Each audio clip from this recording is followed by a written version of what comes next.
जय हिंद। स्वागत है आप सभी का अपने यूट्यूब परिवार बीए सेमेस्टर वाला में। आज के इस क्लास में हम लोग कवर करने वाले हैं बीए फोर्थ सेमेस्टर सोशियोलॉजी यानी समाजशास्त्र। समाजशास्त्र में ये आपके पिछले साल का क्वेश्चन पेपर है 2024-25 शास्त्र का। तो इस साल क्या गुरुजी इस क्वेश्चन पेपर में से आएंगे क्या? आएंगे, बिल्कुल आएंगे। आप लोग फोर्थ सेमेस्टर के एग्जाम दे रहे हैं, 3 सेमेस्टर का एग्जाम आप लोग दे चुके हैं। आप सभी लोग जानते हैं कि प्रीवियस ईयर के क्वेश्चन पेपर से आपके नेक्स्ट ईयर में क्वेश्चन पेपर में 4 क्वेश्चन, 5 क्वेश्चन, 10 क्वेश्चन आ ही जाते हैं। ठीक है, तो ये क्लास पूरे उत्तर प्रदेश में जितने भी यूनिवर्सिटी हैं या फिर उससे एफिलेटेड कॉलेज हैं, सभी बच्चे इस क्लास को अटेंड करेंगे। ठीक है ना। आपके पेपर का नाम है social problems and social issues of development in India. अभी आप लोगों का एडमिट कार्ड जारी भी हो गया है। ठीक है ना।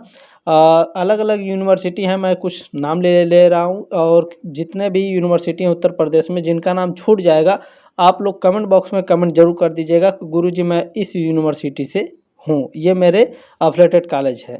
जैसे दीनदयाल उपाध्याय गोरखपुर विश्वविद्यालय है, सिद्धार्थ यूनिवर्सिटी लखनऊ यूनिवर्सिटी, बीयू झांसी है, राजा महेंद्र प्रताप सिंह यूनिवर्सिटी का भी डेट शीट आ गया है। ठीक है ना बाबू। राम मनोहर लोहिया अवध विश्वविद्यालय है, मासा कुंभरी यूनिवर्सिटी अभी डेट शीट नहीं आया है। और इसका महाराजा सुहेल देव यूनिवर्सिटी, ठीक है, छत्रपति साहू जी महाराज यूनिवर्सिटी है, महात्मा ज्योतिबा फुले रोहिलखंड विश्वविद्यालय है, प्रोफेसर राजेंद्र सिंह यूनिवर्सिटी यानी रज्जू भैया विश्वविद्यालय, महात्मा गांधी काशी विद्यापीठ रिटेन एग्जाम होगा, डॉक्टर भीमराव अम्बेडकर यूनिवर्सिटी। आप लोगों का अभी डेट शीट आ गया बाबू, ध्यान से देखिएगा क्लास को। ठीक है ना। माँ पाटेश्वरी विश्वविद्यालय, ये न्यू विश्वविद्यालय खुला है, आप लोग भी इस क्लास को अच्छे से कवर करेंगे। ठीक है ना। चौधरी चरण सिंह यूनिवर्सिटी और वीर बहादुर सिंह पूर्वांचल विश्वविद्यालय है, जननायक चंद्रशेखर बनिया विश्वविद्यालय है, बनारस हिंदू विश्वविद्यालय है। अगर कोई विश्वविद्यालय छूट गया है तो कमेंट बॉक्स में कमेंट जरूर कर देंगे। ठीक है, चले क्लास को स्टार्ट करते हैं। क्लास स्टार्ट करने से पहले मैं बता दूं बाबू, ये जो क्वेश्चन पेपर है आप लोगों का, ये क्वेश्चन पेपर है डीडीयू का। तो क्या और यूनिवर्सिटी के लिए इम्पोर्टेंट है? बिल्कुल इम्पोर्टेंट है, क्योंकि आपका सिलेबस और पेपर का नाम सेम होना चाहिए और सभी में सेम है, जितने भी उत्तर प्रदेश में यूनिवर्सिटी और उससे एफिलेटेड कॉलेज हैं, यानी जो उससे संबंधित कॉलेज है। ठीक है ना। फोर्थ सेमेस्टर है, सोशोलॉजी है। चले पहला क्वेश्चन देखेंगे। सभी लोग ज़्यादा से ज़्यादा बच्चों के पास शेयर कर दीजिएगा क्लास को, ये आपकी जिम्मेदारी है, ताकि एग्जाम से पहले सभी बच्चों को ये क्वेश्चन पेपर मिल सके। एक लाइक जरूर कर दीजिएगा, ये भी आपकी जिम्मेदारी है। पहली बार आए तो सब्सक्राइब भी कर लीजिएगा। बीच में मैं आपको डिस्टर्ब नहीं करूँगा, इसीलिए मैं पहले ही बोलना चाहता हूँ और सभी से ये कहना चाहता हूँ। ठीक है ना। तो सभी की जिम्मेदारी है बाबू, आप लोग अपनी अपनी जिम्मेदारी जरूर निभाएंगे। चले क्लास को स्टार्ट करते हैं। फर्स्ट क्वेश्चन है, निम्नलिखित में से किसे हिंदू विवाह अधिनियम के तहत तलाक के लिए वैध आधार नहीं माना जाता है? तो देखें, व्यभिचार, क्रूरता, दूसरे धर्म में परिवर्तन, इन तीनों को हिंदू विवाह अधिनियम के तहत तलाक के लिए वैध आधार माना जाता है, लेकिन वित्तीय मामलों पर असहमति ये हिंदू विवाह अधिनियम के तहत तलाक के लिए वैध आधार नहीं माना जाता है। इसमें एक और चीज़ जोड़ लीजिएगा, गरीबी। ठीक है ना। गरीबी और वित्तीय मामलों पर असहमति ये हिंदू विवाह अधिनियम के तहत तलाक के लिए वैध आधार नहीं माना जाता है। दो चीज़ें, दोनों को अच्छे से आपको याद रखना है। ठीक है।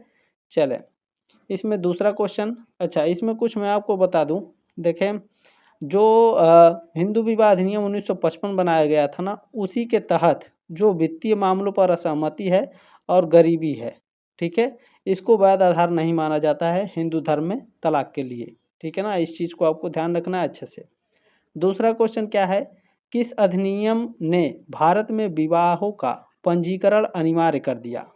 तो 2006 का सुप्रीम कोर्ट का फैसला भारत में विवाहों का पंजीकरण अनिवार्य कर दिया है। डी ऑप्शन राइट है क्वेश्चन नंबर दूसरे का। कैसे गुरुजी?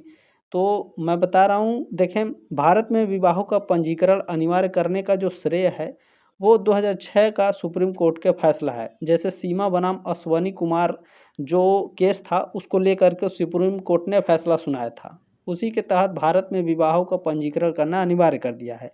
ठीक है ना। सर्वोच्च न्यायालय ने सभी धर्मों के विवाहों के अनिवार्य पंजीकरण का निर्देश दिया था, ताकि बाल विवाह को रोका जा सके और महिलाओं के जो अधिकार हैं उसके रक्षा हो सके उस चीज़ का। ठीक है ना। तो ध्यान रखेंगे, डी ऑप्शन राइट है क्वेश्चन नंबर दूसरे का। चले तीसरा क्वेश्चन देखेंगे। तीसरा क्वेश्चन है, दहेज निषेध अधिनियम 1961 के अनुसार दहेज लेने या दहेज देने पर न्यूनतम सजा क्या है? तो इसमें न्यूनतम सजा है 5 साल की कैद। ठीक है ना।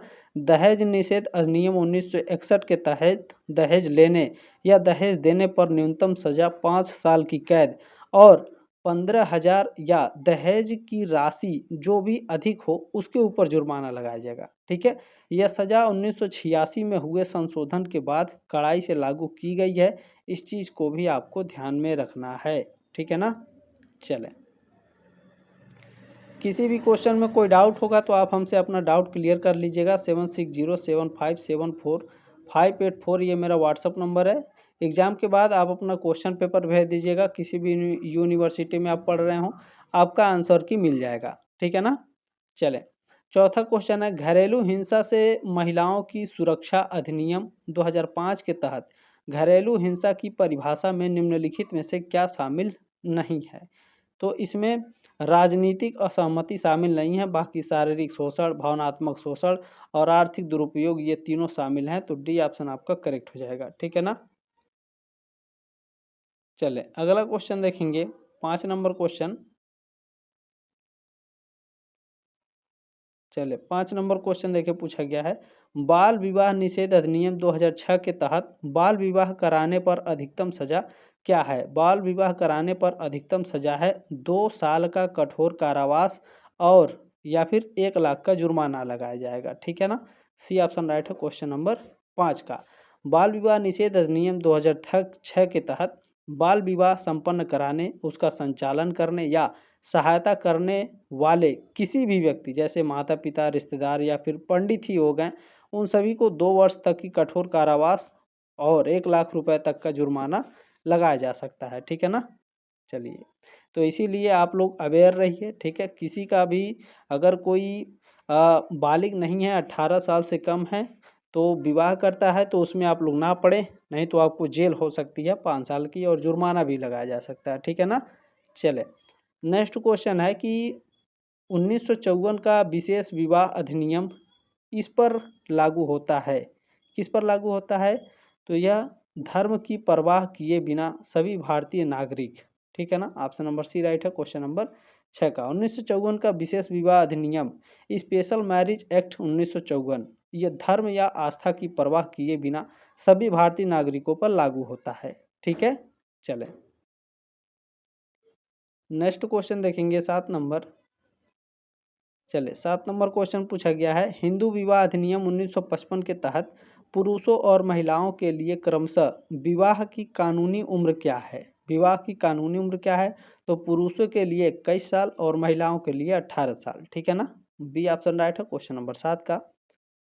चलिए अगला क्वेश्चन देखेंगे, 8 नंबर क्वेश्चन पूछा गया है, निम्नलिखित में से कौन भारत की लोकतांत्रिक प्रक्रिया पर जाति और वर्ग असमानताओं के प्रभाव का वर्णन करता है।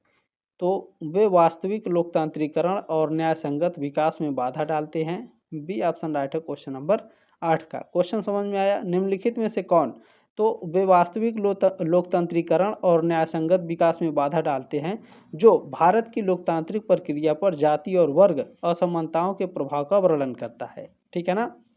क्लियर हो गया, आगे बढ़ें। चलिए क्वेश्चन नंबर 9 देखें, पूछा गया है, स्वतंत्रता के बाद भारत में जाति पर आधारित राजनीति गोलबंदी कैसे विकसित हुई। तो गोलबंदी विकसित हुई थी, कैसे हुई थी। बिल्कुल आप लोगों को करेक्ट आंसर है। देखें, निचली जातियों ने राजनीति क्षेत्र में तेजी से अपना दबदबा कायम किया है। सी ऑप्शन राइट है क्वेश्चन नंबर 9 का। चलिए नेक्स्ट क्वेश्चन देखेंगे, 10 नंबर देखें, पूछा गया है, निम्नलिखित में से कौन भारत के ग्रामीण क्षेत्रों में वर्ग संरचना की विशेषता बताता है। तो यह अर्ध सामंती जमींदारों, अमीर किसानों और खेतिहर मजदूरों के एक जटिल मिश्रण द्वारा चिन्हित है। सी ऑप्शन राइट है क्वेश्चन नंबर 10 का। चले 11 नंबर क्वेश्चन देखें, पूछा गया है, ब्रिटिश औपनिवेशिक प्रशासन ने जाति की अवधारणा को कैसे देखा और उपयोग किया। तो उन्होंने भारत को समझने और शासन करने के लिए जाति को प्राथमिक श्रेणी बनाया था। बी ऑप्शन राइट है क्वेश्चन नंबर 11 का। यानी ब्रिटिश यानी जो अंग्रेज थे भारत में शासन करने के लिए कौन सी नीति अपनाए थे। तो वो जो यहाँ के लोग थे, जो जनता थी, इनको जातियों में बांटना शुरू कर दिए। ठीक है ना। ये मुख्य कारण था इनका मुख्य उद्देश्य था। इस चीज़ को भी आपको ध्यान रखना है। क्या करो, फूट डालो और राजनीति करो, ठीक है ना। 12 नंबर क्वेश्चन है, निम्नलिखित में से कौन जाति समाजों में पदानुक्रम और आधुनिक औद्योगिक समाजों में स्तरीकरण के बीच अंतर को दर्शाता है। तो यह अंतर को दर्शाता है कौन? पदानुक्रम अधिक कठोर है जबकि स्तरीकरण अधिक व्यक्तिगत गतिशीलता की अनुमति देता है। सी ऑप्शन राइट है क्वेश्चन नंबर 12 का। चलिए 13 नंबर क्वेश्चन देखेंगे। पूछा गया है आपसे, सामाजिक गतिशीलता किस प्रणाली में अधिक कठोर है? सामाजिक गतिशीलता जाति प्रणाली में क्या है? अधिक कठोर है, ठीक है ना। सी ऑप्शन राइट है क्वेश्चन नंबर 13 का। चलिए नेक्स्ट क्वेश्चन आपसे पूछा गया है, फिशिंग क्या है? फिशिंग एक प्रकार का साइबर क्राइम है, ठीक है ना। फिशिंग हमला आप लोग पढ़े होंगे, साइबर क्राइम है, ठीक है ना। बी ऑप्शन राइट है क्वेश्चन नंबर 14 का। नेक्स्ट क्वेश्चन पूछा गया है, मानव तस्करी निम्नलिखित अपराधों में से किसका एक रूप है? मानव तस्करी संगठित अपराध का रूप है। किसका रूप है? ऑर्गेनाइज्ड क्राइम का रूप है। बी ऑप्शन राइट हो जाएगा क्वेश्चन नंबर 15 का। नेक्स्ट क्वेश्चन देखेंगे 16 नंबर, मादक द्रव्य व्यसन के कारण निम्नलिखित में से क्या होता है? मादक द्रव्य व्यसन क्या होता है? जैसे बीड़ी हो गया, गुटखा हो गया, सिगरेट हो गया, पान मसाला हो गया, शराब हो गया, ये सारी चीज़ें क्या हैं? मादक द्रव्य पदार्थ होते हैं। और इनके सेवन से, इनको अगर आप खाते हैं तो आपको समस्याएं क्या होती हैं? मानसिक स्वास्थ्य समस्याएं होती हैं, शारीरिक स्वास्थ्य समस्याएं होती हैं और भावनात्मक परेशानी भी होती है। डी ऑप्शन राइट है क्वेश्चन नंबर 16 का। अगला क्वेश्चन देखेंगे 17 नंबर पूछा गया है, भारत में मृत्यु दंड को आजीवन कारावास में परिवर्तित करने के लिए कौन सक्षम है?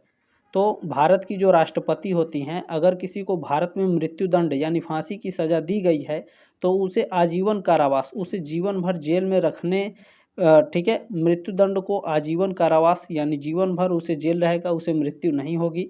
इसको बदलने में जो सक्षम है वो भारत की राष्ट्रपति हैं। डी ऑप्शन राइट हो क्वेश्चन नंबर 17 का।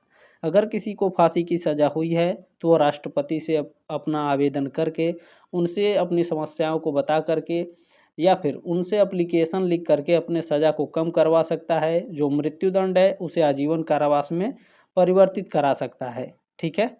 चलिए, अच्छा, किस अनुच्छेद के तहत पूछता है? तो अनुच्छेद 72 के तहत इनके पास पावर होता है राष्ट्रपति के कि ये मृत्युदंड को आजीवन कारावास में चेंज कर सकती हैं, ठीक है। चलिए, अगला क्वेश्चन है 18 नंबर की, निम्नलिखित में से किसे साइबर अपराध का एक रूप माना जाता है? हैकिंग को साइबर अपराध का रूप माना जाता है। बी ऑप्शन आपका करेक्ट हो जाएगा। चलिए, अगला क्वेश्चन है, निम्नलिखित में से किसे अवैध ड्रग्स के उत्पादन, वितरण और यहाँ भूमिका होना चाहिए, ठीक है, भूमिका के रूप में संदर्भित किया जाता है? तो ड्रग ट्रैफिकिंग, ठीक है ना। किसे? तो ड्रग ट्रैफिकिंग को अवैध ड्रग्स के उत्पादन, वितरण और भूमिका के रूप में संदर्भित किया जाता है। ए ऑप्शन आपका करेक्ट हो जाएगा। चलिए नेक्स्ट क्वेश्चन देखेंगे 20 नंबर है, निम्नलिखित में से कौन सा आर्थिक अपराध है? ऑटो चोरी करना, जेब काटना, मवेशी चोरी यानी गाय भैंस और बकरी, ये सारी जो चोर होते हैं इन्हें मवेशी चोर कहते हैं। खाद्य पदार्थों में मिलावट आर्थिक अपराध क्या है? खाद्य पदार्थों में मिलावट आर्थिक अपराध होता है। डी ऑप्शन राइट है क्वेश्चन नंबर 20 का। नेक्स्ट क्वेश्चन देखेंगे 21 नंबर, भारत में बेरोजगारी का मापन किया जाता है किसके द्वारा? NSSO के द्वारा भारत में बेरोजगारी का मापन किया जाता है। NSSO का फुल फॉर्म पूछता है तो राष्ट्रीय नमूना सर्वेक्षण संगठन। भारत में बेरोजगारी को राष्ट्रीय नमूना सर्वेक्षण संगठन NSSO द्वारा निर्धारित तरीकों पर मापा जाता है, ठीक है। इसकी स्थापना कब हुई थी पूछता है तो 1950 में, याद रखना है। आगे बढ़ेंगे, नेक्स्ट क्वेश्चन देखेंगे 22 नंबर क्वेश्चन बहुत ही इंपॉर्टेंट है। पारिस्थितिकी शब्द का सर्वप्रथम प्रयोग किस वैज्ञानिक ने किया था? पारिस्थितिकी को इंग्लिश में क्या बोलते हैं? इकोलॉजी, ठीक है ना। तो इकोलॉजी शब्द का सर्वप्रथम प्रयोग किस वैज्ञानिक ने किया था? अर्नेस्ट हैकेल ने किया था। सी ऑप्शन राइट है क्वेश्चन नंबर 22 का। पूछेगा अर्नेस्ट हैकेल ने पारिस्थितिकी शब्द का प्रयोग कब किया था, किस सन में? 1866 में, ठीक है ना। क्लियर हो गया, आगे बढ़ेंगे। नेक्स्ट क्वेश्चन देखेंगे 23 नंबर है। देखिए पूछा गया है, विस्थापन का उपेक्षित पहलू है, विस्थापन का उपेक्षित पहलू है पुनर्वास, ठीक है ना, रिहेबिलिटेशन। सी ऑप्शन राइट है क्वेश्चन नंबर 23 का।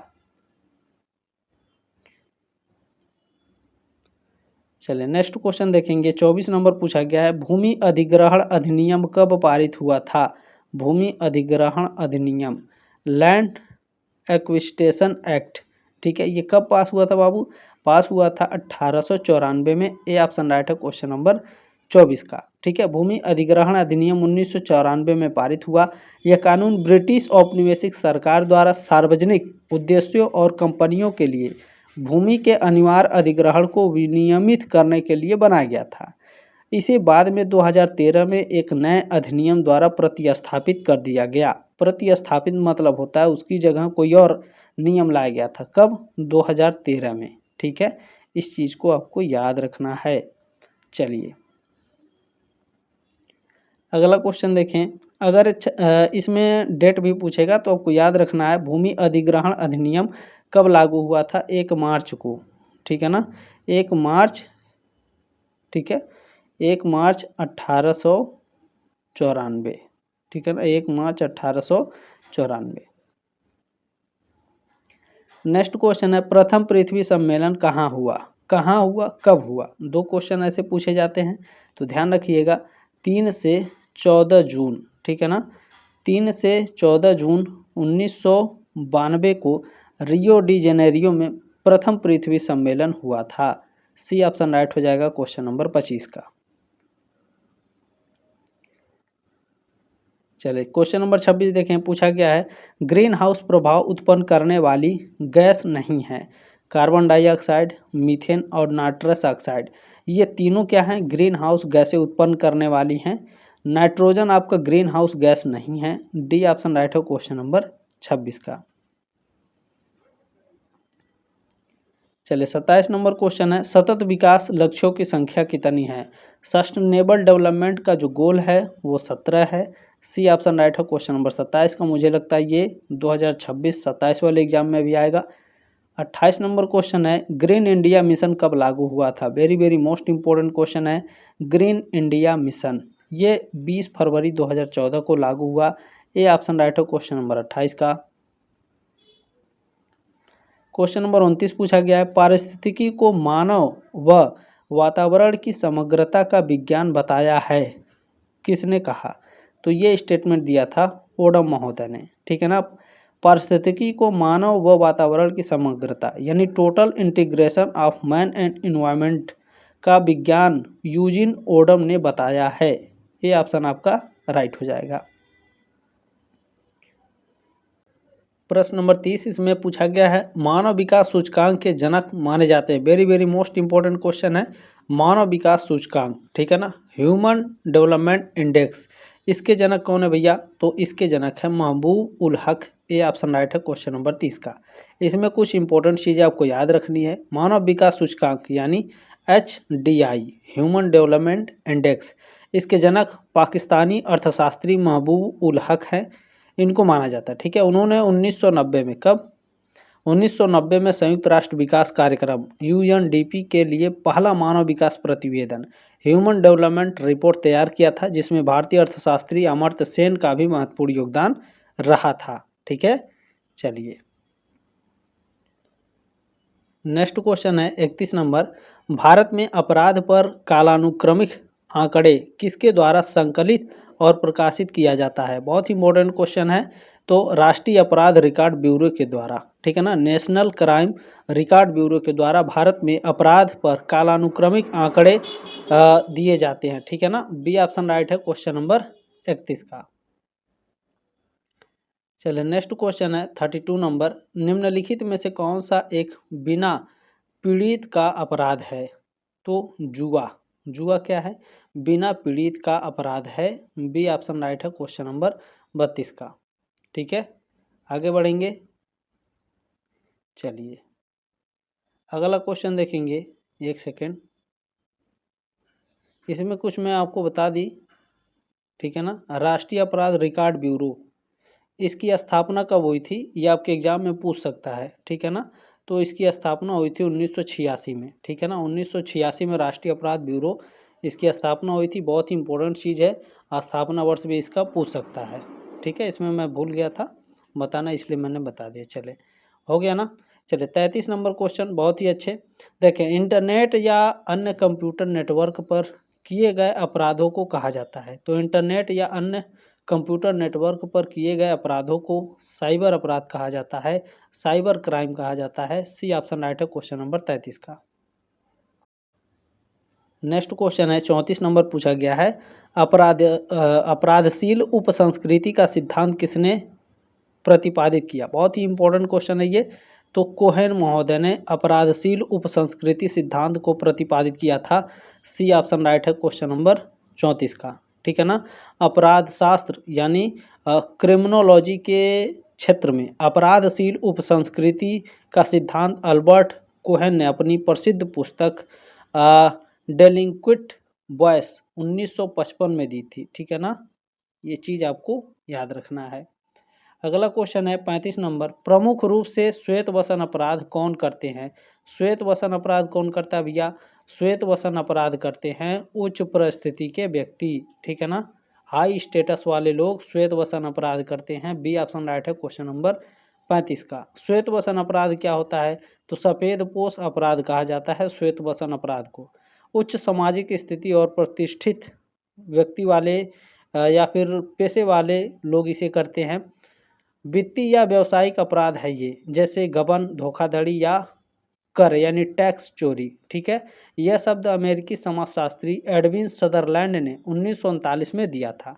ये चीज़ आपको याद रखना है, 1939 में। ठीक है ना। श्वेत वसन अपराध शब्द किसने दिया था। तो सदरलैंड महोदय ने। कब दिया था। 1939 में। ठीक है, क्लियर हो गया। आगे बढ़ें, चलें नेक्स्ट क्वेश्चन देखेंगे हम लोग। क्वेश्चन नंबर 36 है, पूछा गया कि निम्नलिखित में से किसने इटालियन सकारात्मकवादी अपराधशास्त्र स्कूल का नेतृत्व किया। तो लोम्ब्रोसो ने किया था। सी ऑप्शन राइट है क्वेश्चन नंबर 36 का। नेक्स्ट क्वेश्चन 37 नंबर देखें, पूछा गया है, विभेदक साहचर्य के सिद्धांत के अनुसार निम्नलिखित में से कौन सा अपराधों की ओर ले जाता है। तो सोशल इंटरेक्शंस, सामाजिक अंतःक्रिया। ठीक है ना, विभेदक साहचर्य के सिद्धांत के अनुसार जो सामाजिक अंतःक्रिया है ये अपराधों की ओर लेकर के जाता है। ए ऑप्शन आपका करेक्ट हो जाएगा। अगला क्वेश्चन देखेंगे 38 नंबर, राष्ट्रीय अपराध अभिलेख ब्यूरो का मुख्यालय कहाँ स्थित है। क्या कह रहा है, राष्ट्रीय अपराध अभिलेख ब्यूरो। ठीक है, इसका मुख्यालय कहाँ है। तो नई दिल्ली में इसका मुख्यालय है। इसमें डी ऑप्शन करेक्ट हो जाएगा क्वेश्चन नंबर 38 का। ठीक है ना। इसकी स्थापना कब हुई थी राष्ट्रीय अपराध अभिलेख ब्यूरो की, ये पूछा जाएगा। तो 11 मार्च को हुई थी। 11 मार्च को गुरुजी। तो सन कब था, 1986 में। ठीक है ना। चलिए नेक्स्ट क्वेश्चन देखेंगे 39 नंबर पूछा गया है कि भारत का राष्ट्रीय अपराध ब्यूरो रिकॉर्ड ब्यूरो किस वर्ष में स्थापित हुआ था। अभी ऊपर मैंने आपको बताया ना 1986 में 11 मार्च। ठीक है, 11 मार्च 1986 को। ठीक है, क्लियर हो गया ये चीज़ आपका। आगे बढ़े ना, चले। इसलिए मैं जो इम्पोर्टेंट चीज़ें बताता हूँ उसे बिल्कुल भी स्किप ना करें। नेक्स्ट क्वेश्चन है, अपराध के लिए मनोविश्लेषणात्मक सिद्धांत किसने प्रस्तुत किया। अपराध के लिए मनोविश्लेषणात्मक सिद्धांत, ठीक है, ये प्रस्तुत किया था सिगमंड फ्रायड ने। ये ऑप्शन आपका करेक्ट हो जाएगा क्वेश्चन नंबर 40 का। ठीक है ना। अच्छा, सिगमंड फ्रायड ने अपराध के लिए मनोविश्लेषणात्मक सिद्धांत दिया था। और यह सिद्धांत क्या बताता है। तो यह सिद्धांत बताता है कि आपराधिक व्यवहार अचेतन मन की इच्छाओं जैसे ईड, ईगो और सुपर ईगो, इसके अंतर्गत यानी असंतुलन या बचपन के अनुभवों के कारण उत्पन्न होता है ये। ठीक है ना, मनोविश्लेषणात्मक सिद्धांत। क्लियर हो गया। आगे बढ़ें, चले। जो चीज़ नहीं समझ में आएगा मेरा व्हाट्सअप नंबर है, आप लोग हमें संपर्क जरूर करें। नेक्स्ट क्वेश्चन है, देखें, निम्नलिखित में से किसने अपराधों का विश्लेषण करने के लिए प्रत्यक्षात्मक दृष्टिकोण अपनाया। तो लोम्ब्रोसो ने अपनाया था। सी ऑप्शन राइट है क्वेश्चन नंबर 41 का। चलिए नेक्स्ट क्वेश्चन है 42 नंबर, इंपॉर्टेंट क्वेश्चन है। एक वैज्ञानिक अध्ययन जो आपराधिक व्यवहार की प्रकृति, सीमा, कारण और नियंत्रण का अध्ययन करता है उसे कहते हैं। तो उसे अपराध शास्त्र कहा जाता है, क्रिमिनोलॉजी कहा जाता है। ए ऑप्शन आपका राइट है। ठीक है ना, क्रिमिनोलॉजी। नेक्स्ट क्वेश्चन 43 नंबर है कि सामाजिक मानदंडों का उल्लंघन जो बड़ी संख्या में लोगों या उन लोगों को आहत करता है जो सामाजिक निर्णय को प्रभावित करने की स्थिति में है, तो ये विचलन है, ठीक है ना। ये ऑप्शन आपका करेक्ट हो जाएगा। चलिए नेक्स्ट क्वेश्चन देखिए, पूछा गया है अपराध विचलन से इस मामले में भिन्न है कि अपराध कानून में स्थापित मानदंडों का उल्लंघन दिखाता है। सी ऑप्शन राइट है क्वेश्चन नंबर 44 का। क्लियर हो गया। आगे बढ़ेंगे, क्वेश्चन नंबर 45 देखेंगे। पूछा गया है कानून के कथित उल्लंघनों का प्रत्युत्तर देने के लिए पुलिस, अदालतों और जेल अधिकारियों का उपयोग करने वाले औपचारिक प्रणाली को कहा जाता है, तो इसे आपराधिक न्याय प्रणाली कहा जाता है, ठीक है ना, criminal justice system. C option D option आपका राइट हो जाएगा क्वेश्चन नंबर 45 का। चलिए नेक्स्ट क्वेश्चन देखेंगे 46 नंबर। पूछा गया है विचलन के सामाजिक आधारों में से एक यह है कि विचलन केवल सांस्कृतिक मानदंडों के सापेक्ष अस्तित्व में होता है। ये ऑप्शन आपका राइट है। चलिए 47 नंबर क्वेश्चन देखेंगे। पूछा गया है दुर्खिम यानी इमाइल दुर्खिम के अनुसार विचलन के प्रकारों में निम्नलिखित में से कौन शामिल है, तो विचलन पर प्रतिक्रिया देने का विचार सामाजिक एकता को बढ़ावा देता है। बी ऑप्शन आपका करेक्ट हो जाएगा। अगला क्वेश्चन देखेंगे 48 नंबर क्वेश्चन। देखिए पूछा गया है रॉबर्ट मर्टन के विचलन के तनाव के सिद्धांत में निम्नलिखित में से कौन पारंपरिक लक्ष्यों की खोज करने की प्रक्रिया को संदर्भित करता है लेकिन उन्हें प्राप्त करने के लिए पारंपरिक साधनों को अस्वीकार करता है, तो यह नवाचार है, ठीक है ना, इनोवेशन। ये ऑप्शन आपका राइट हो जाएगा। चलिए नेक्स्ट क्वेश्चन पूछा गया है प्राथमिक विचलन निम्नलिखित में से किसे संदर्भित करता है। प्राथमिक विचलन का एक क्षणिक प्रकरण जिसका व्यक्ति की आत्मधारणा पर बहुत कम प्रभाव होता है। सी ऑप्शन राइट है क्वेश्चन नंबर 49 का। अगला क्वेश्चन देखिए 50 नंबर है कि वह समय सीमा क्या है जिसके भीतर भारतीय दंड संहिता की धारा 304 बी के तहत दहेज मृत्यु पर विचार किया जाता है, तो शादी के 7 साल के भीतर। सी ऑप्शन आपका राइट है क्वेश्चन नंबर 50 का। बाकी क्लास कैसी लगी कमेंट के माध्यम से अपनी राय कमेंट बॉक्स में ज़रूर रखिएगा। जल्दी मिलेंगे आपके नेक्स्ट क्लास में, तब तक के लिए जय हिंद, वंदे मातरम।